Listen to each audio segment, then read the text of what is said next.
18 Sige, para namang mawawala na ako. Hindi, pang ano nga yun eh. Parang emotional pag ano.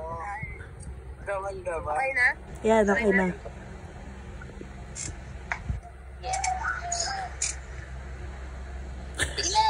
Ayan, tugtog mo. Ikaw muna mag-start. Hi, Z.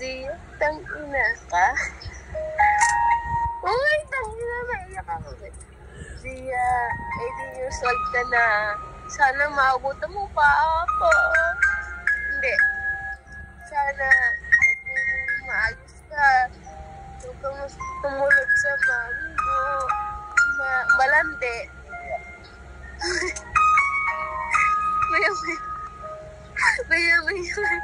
Mayak yung kaibigan mo. Si Ellie. Sana pagpatuloy mo kung anong gusto mo. Totoo to Totoo na. Oo ka. Oo, nakabidyo ka. Sana huwag kang tumulad sa akin. Sa tatay mo, huwag ka sanang humanap ng katulad sa tatay mo na mainitin yung ulo sa pamilya niya. Sana wag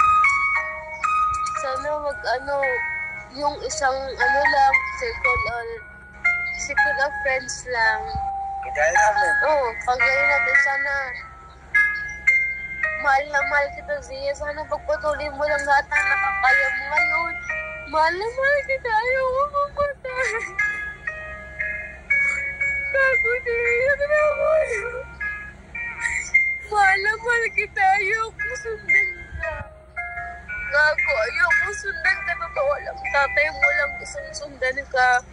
Gusto ko lang ikaw lang buhay ko. Oh my God. Sobrang mahal kita.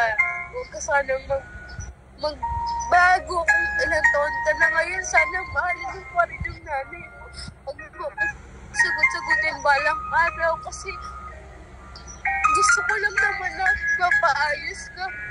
Huwag kang nabikit sa iba.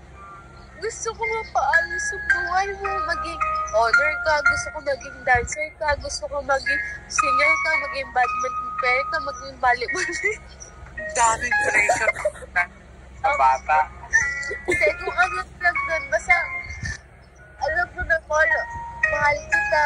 Sana maging totoo itong time capsule na to. Pagdating ng panusal ng marinig mo to, kay Zia at Tita Alonso. Ikaw naging first baby ko. Ayoko mawala ko kay Mami. Yun lang. Sana gapaya mo ako pag-natin. Ayaw kong bastasin mo ako. Yun, daddy mo, okay lang. Kayo sa akin, basta ako. Mahal na mahal kita sobrang. Ayaw kong pagpalit sa'yo, hindi ka ito susunod. Yun lang, tayo na, Andrea, gago, ba't ito naisip ko?